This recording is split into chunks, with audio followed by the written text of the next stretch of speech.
saying that last. Ladies and gentlemen, welcome to today's episode. Yeah. Ladies and gentlemen, here we are again on a Tuesday, getting loosey-goosey as a Tuesday. Don't say it again, don't get repetitive, gotta change this shit. Don't get too niche on the podcast. Ooh. Ladies and gentlemen, welcome to Tuesday, okay? And that new sound that we just did, ooh, that was the first time we ever done that on podcast. Ooh, I shouldn't have done it again, okay? Because it sounded okay that first time, and then it kind of just petered off from there.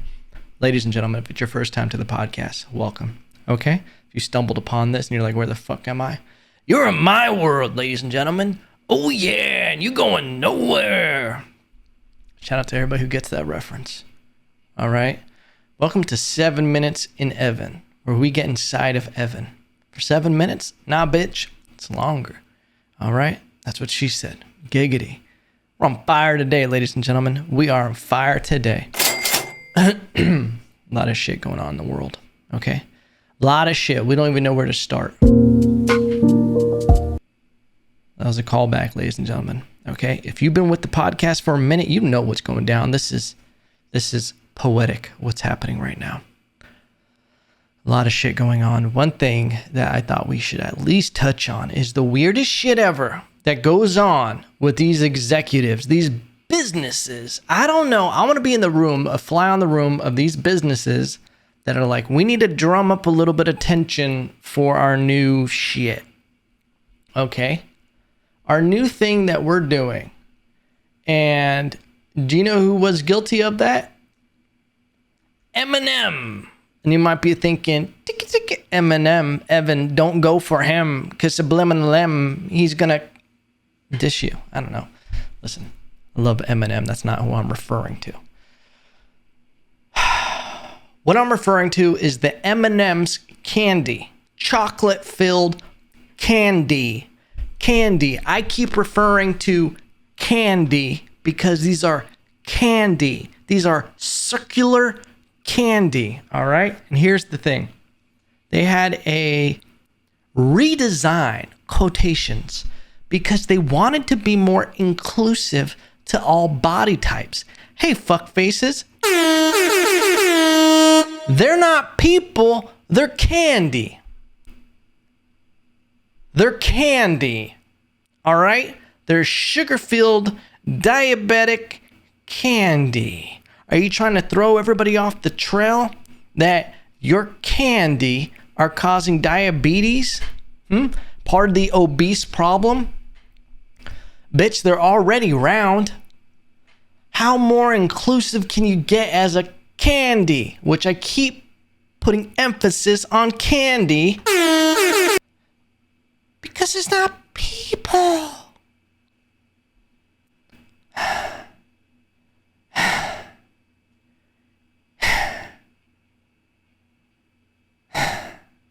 They got clean white shoes, though. I'll give them that. I'm looking at this right now. We have all kinds of shapes and sizes, but you're candy at the end of the day. Why don't you make a difference? This is what pisses me off about all this stuff. It gets me real peeved is when there's so much superficial shit done and nothing of substance. It's literally just a virtue signal. Hey, I know the world's on fire right now and we're kind of in shambles, but we just wanted you guys to know that our fucking cartoon candies, we're inclusive of all body types when it comes to candy. What? What are you saying? You just took something that was circular and added some different, you made a sexy green candy. Okay? You made a sexy green M&M. The fuck's going on here? It wasn't even that crazy. You kind of stayed with the same shape. Be like, everybody's included as long as they're kind of round. If you really wanted to flex with your design, make different shapes, not just different shapes of the same shape. Okay? It's the lazy man's virtue signal. Why don't you start a real campaign, M&Ms? Why don't you try to actually do something good for the world? Why don't you rebrand? Is it because everybody's starting to become health conscious? It's a hard word for me, all right? Listen.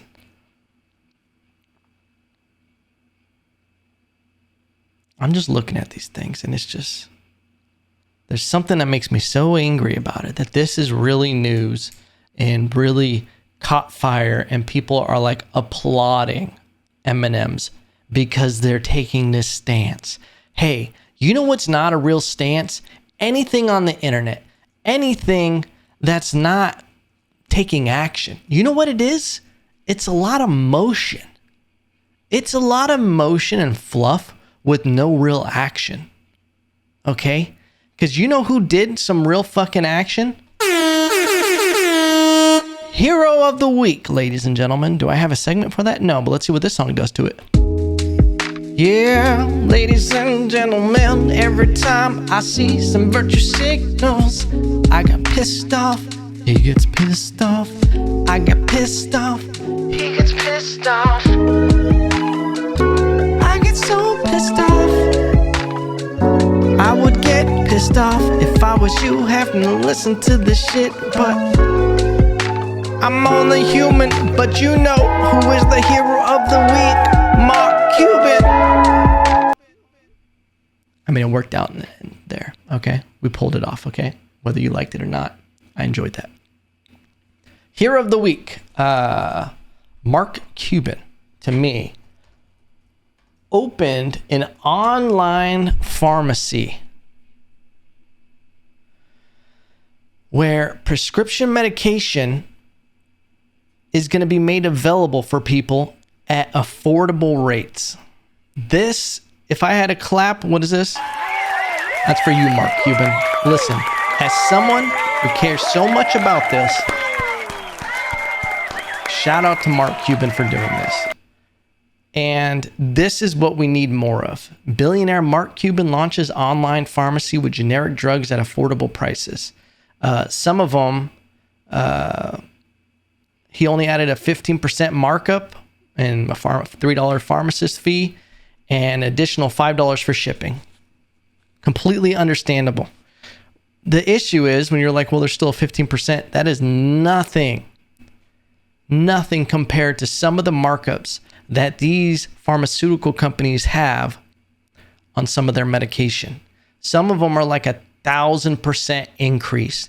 There was one drug, it was all over the news. I forget the actual prices, but it was astronomical. It was something like $20 to $30 per pill to create. It might have been less. And this fuck was charging thousands of dollars for one pill because he could. And he was just profiting off of these people. It doesn't even make sense, you know, like you go supply and demand and everything, but there's a certain, like there's capitalism is great. And this is also a form of capitalism. Is someone coming in and going, you know what?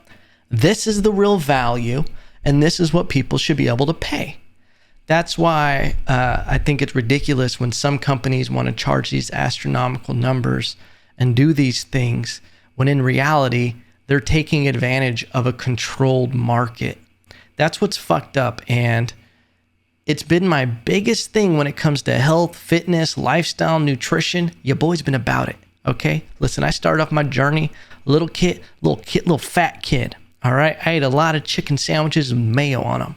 Do I apologize? No, they tasted great. Your boy has an affinity for cheese, but I got to limit it. All right. Most of my life consists of eating healthy, no to low sugar, working out on a regular basis, taking vitamins, supplements, nutrition, sauna, rest, recovery, trying to do everything to take complete control of my health. Why? Because pharmaceutical companies do not give two shits about you. You are just a customer. And when you have a medical system that is controlled by it, and that's who they make their money from, are pharmaceutical companies, and then you have politicians who are almost fully funded by pharmaceutical companies. They're legal drug dealers. And our country and only one other country, I believe, this might have changed, are one of the only places where pharmaceutical companies are actually allowed to advertise to their society, which is crazy. Because if we look at healthcare, it should be something different, right? Right? Like you're listening and nodding and taking notes. But the point I'm making is that Mark Cuban is doing something. He's taking action. People can virtue signal. They can do this M&Ms shit. They can try to tear down fucking statues.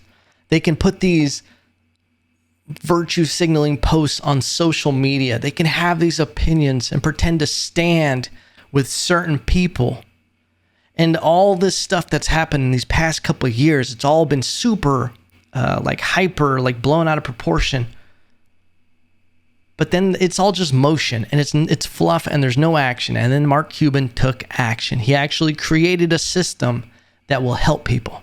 And it looks like if something like this takes off, it's going to be the kind of thing that pokes a hole in these overinflated pharmaceutical companies. And that is a nudge in the right direction for future generations. It's phenomenal. This is a huge win if this really takes off. And it should. And I applaud him. I think it's a great effort. It inspires me because I'm like, hey, Evan, you talk a lot about this kind of stuff.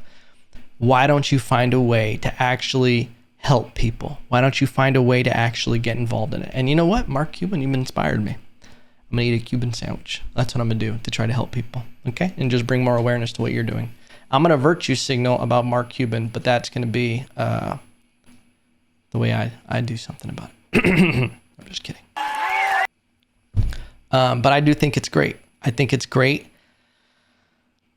There are a lot of pharmaceutical companies and medications that people need, whether it's cancer treatments and, so many other HIV, diabetes, cholesterol, whatever it is that people actually need. I understand it. There's people that need even, mental health pharmaceuticals and everything.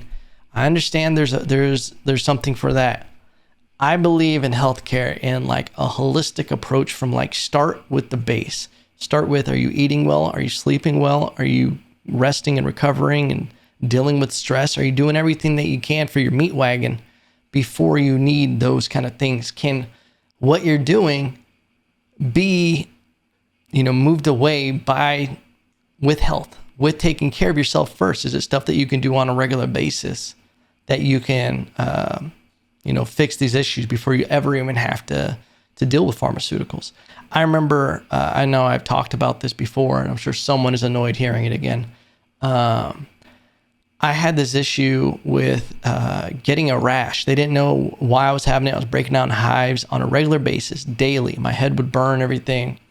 Went through a year of taking medication and them just trying to figure out what was causing it. They had told me that I was going to be on medication for the rest of my life. I was just doing maintenance now.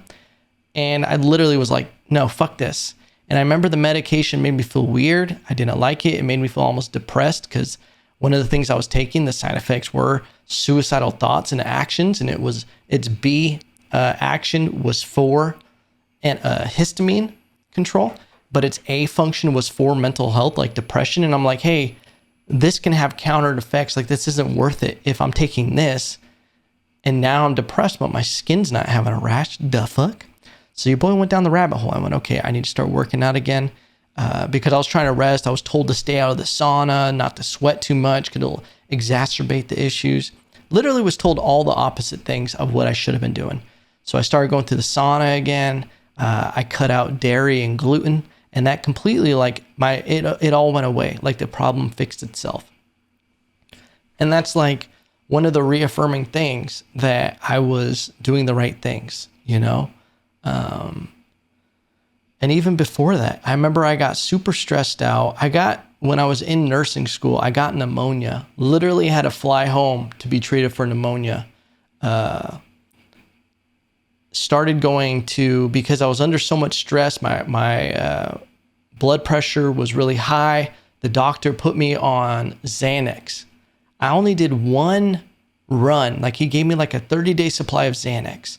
And then he tried telling me, okay, well, since you're taking Xanax, now you need to take omeprazole, which is for the lining of your stomach, because if you're taking medication on a regular basis, you can start to have stomach issues. And then he was like, and you're going to need to take these for that, like if you develop acid reflux from this and everything, because that's what I was also having, stomach problems because of stress. And he was telling me nothing about rest, about working out, about this or that, and literally just treated like, okay, here's this, take this to this, have a good day. And you're going to be on this forever because it's going to create a dependency on it. And I remember I took it for like a week, maybe 14 days. And I remember being like, fuck this shit. Like, I'm not taking this as just a Band-Aid for the rest of my fucking life because I'm stressed out because I was having anxiety and everything.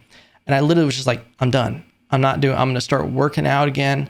And I know it's weird that, and this is why I see it so important for like eating well and working out, is whenever I would start to lack that, then these issues would start creeping in. And just like, that's why I always preach about working out. I think of it like a crock pot. Like you got all that pressure building out. If you're able to work out, you get 30 minutes, 40 minutes in of hard work, it's just going to take a little bit off the crock pot, And that's how I live my life, brother. That's how I live my life. So all that being said is to reaffirm this idea. And if you don't know, now you know. Your boy is passionate about pharmaceutical companies. I don't like people getting taken advantage of. There's a few things that piss me off. And it's when I see people being predatory on people. And these pharmaceutical companies are an example of that. The amount of profits they make, the system they create, the problems to be able to treat them. Hey, let's create a problem and let's sell the solution. Not saying all these things are made up, but instead of looking at a real way, natural, that you can't profit off of, you help someone change their lifestyle. It's like their business model is the opposite of teaching someone to fish. You teach a man to fish, or you give a man a fish, you feed him for a day. You teach a man to fish, you feed him for a lifetime. Their business model is to give someone a fish for a day for $5. And they're like, hey, you give a guy a fish for $5 we fucked it up, Evan. Way to go. Take two. You give a man a fish for $5 and you create a customer for life. Bars, ladies and gentlemen. That's a bar. You know what else pisses me off? Let's change gears. Yeah. What pisses you off, Evan? NFTs. There, I said it. I said it out loud. It's something that's been brewing inside of me. Is about NFTs, okay? Because your boy's done research. Your boy has looked at it. Everybody's like, it's the blockchain. It's the future. People are making millions of dollars off of these NFTs. It's on the blockchain. You own the digital real estate. It's going to go up in value. Honestly, and this is the counter that before, this is my preface to it. I understand that these can be a good investment, that there is money to be made. There are profit involved in NFTs. People can make money. They could become a very valuable thing in the future. It could end up being this crazy thing that evolves into something very valuable and makes sense. Here's my take on it, my reality with it. Because when it was first popping off, your boy was looking at designing them and utilizing them and like wondering like, okay, is this some? But it's like, just because something makes money doesn't mean it makes sense. Let me say that again. Just because it makes sense doesn't mean it makes sense. And when you look at these cases, you hear like, oh, this kid made $100,000 by flipping this NFT. What that basically means is someone bought an asset that has no real world value and convinced someone else that it was worth $80,000 or $100,000 more than what he paid for it.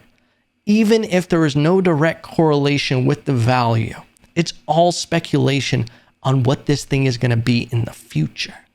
It's only valuable because people are telling you it's valuable. There is zero difference. This is the crazy part to me. I feel like I'm taking crazy pills. Is when someone holds up an NFT on their phone, you go, this is my NFT. If you screenshot it and then hold it up on your phone and go, this is my NFT. And they go, no, it's not, because I own the code to it. I actually have it. But if you're holding up two phones side by side with the NFTs displayed, you just go, no, bitch. They're the same exact thing. There's no tangible asset here. And it feels so silly, this idea of NFTs. There's suckers born every day. And it's weird to look at an investment of something purely speculation, like the .com era, or the .com bubble, if you will. And granted, I don't know. There could be some underlying thing with NFTs that I'm just not hip or savvy to. That Gary V, somehow this fucking 50-year-old wearing his beanie half off, somehow knows. It's the weirdest thing because, by the way, at full disclosure, I watched like a 30-minute Gary V video the other day, and I found it motivational, inspiring. So Gary V, I just love having fun with you and your beanie, which I've noticed you're not wearing as much. I think you learned. I think you saw some videos of me taking shots, and you were like, I need to grind and hustle, and maybe do it with a hat backwards, you know? Or it's just not beanie weather right now. But these NFTs, it doesn't make sense. It's like you could take $70,000 and invest it in land, or you take $70,000 and invest it in an NFT purely off speculation. Like, if you don't think that's a like, what's the actual value? Is that giving you value? Is it going to increase in value? Is that asset going to keep going up and up and up and up, or is something else going to come along? This particular project, is it going to be valuable? Is it a safe investment? It's great if you're a 16-year-old kid and you have the opportunity to make these dumb investments. High risk, high reward. Low risk, low reward. They're going to be steady things. And it's something that I wanted to talk about because I'm like, it's getting crazy. And people can obviously make whatever choices they want to make. And I could give two shits if someone wants to invest in NFTs. What I get upset about, or what annoys me, is when I see people with zero financial responsibility pushing these other people into like Bitcoin and Ethereum and all these unstable investments based on speculation, based on a YouTube video they saw with someone else that made a lot of money. And that's the thing, dude. If you don't think Bitcoin is a pyramid scheme for men, then you ain't been watching. Isn't that crazy that you need other people to be involved so you can make money? It's the craziest thing ever. Why did we get so into Bitcoin and Ethereum? Yeah, I don't want anyone to think I'm attacking or backtracking, but I own a little Bitcoin also, but not NFTs.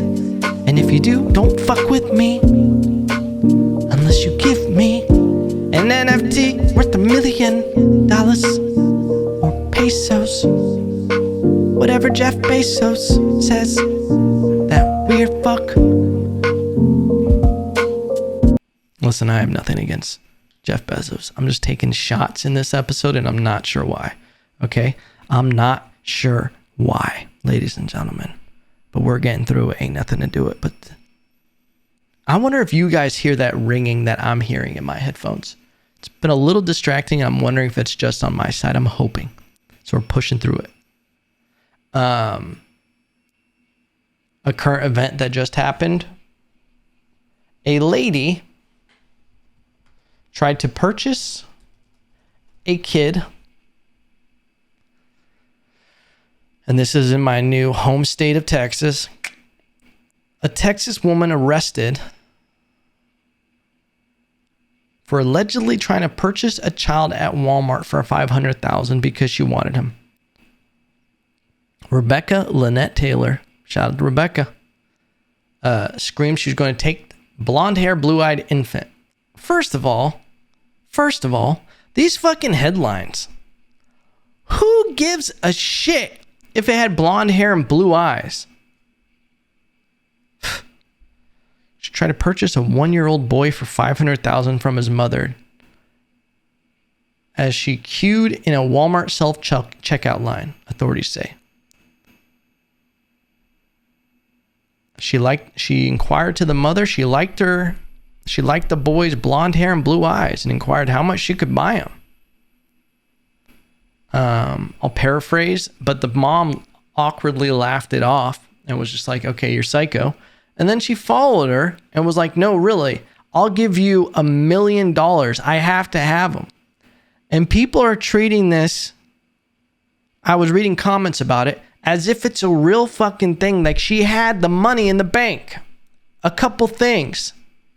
She's shopping at Walmart, okay? And I'm not taking shots at Walmart.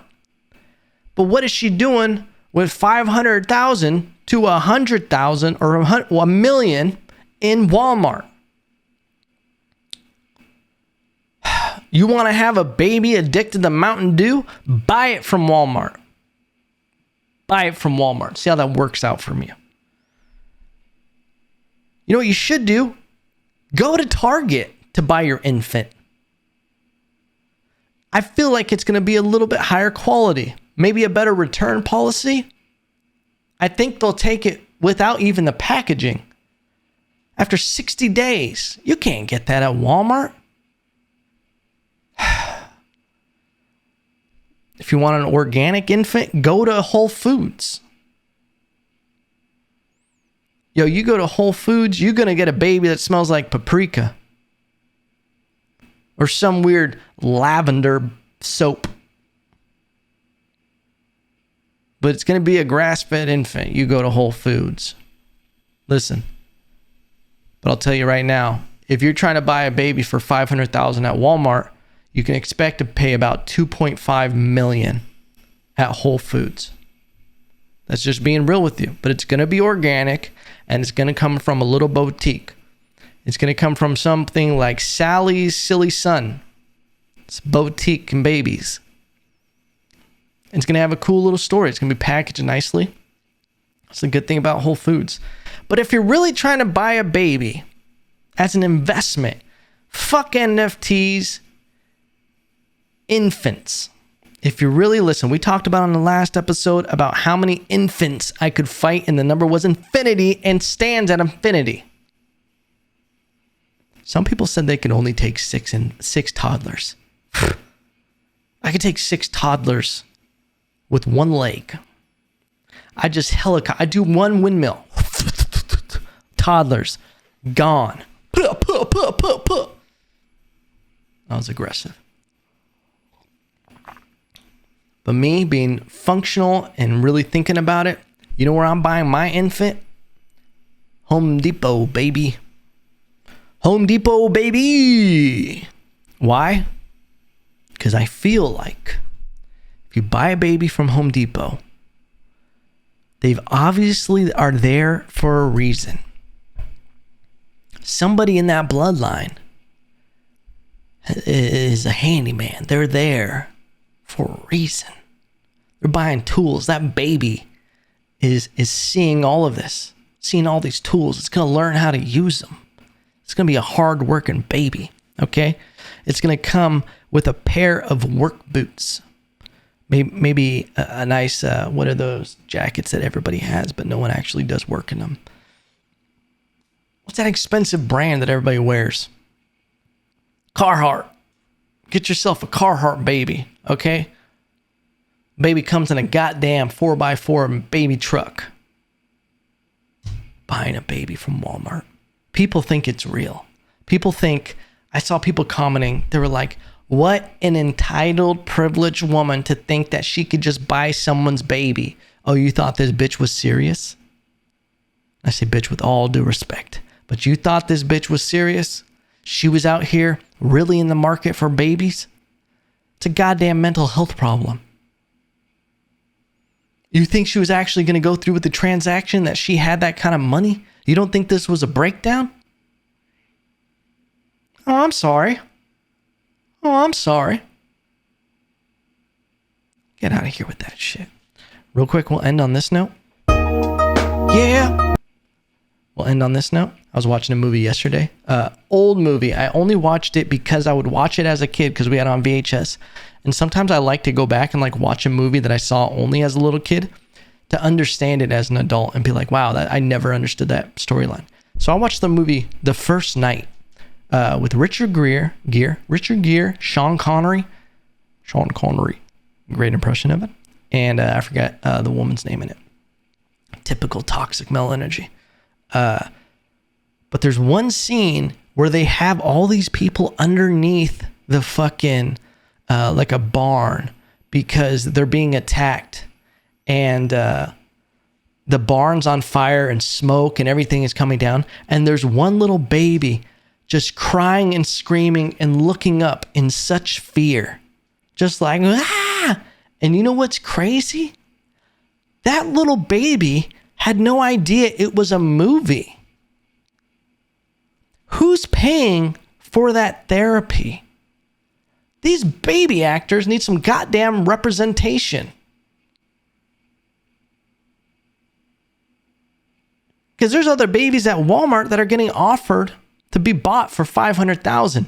These babies are probably making $50 a day as an extra to be traumatized for the rest of their life. Having a barn on fire and they're on the bottom level and just seeing all the fire and horses and shit stomping around. They're going to be 13 years old going into a barn and going into a full-blown panic attack and having no idea why. Thanks, old, out-of-date movie. They're going to be blowing out their candles on their 16th birthday and being like, why am I petrified right now by the sight of fire? So many questions, ladies and gentlemen. I'm sorry, we got hyphy today. We came in hot. But these M&Ms shit, they got me going. They got me going quick. Shout out to Mark Cuban. Shout out to the crazy lady at Walmart. Shout out to the little scared kid in this movie. And ladies and gentlemen, shout out to you. Thank you for watching this episode. Thank you for listening to the podcast. Remember, no matter what, I still love you.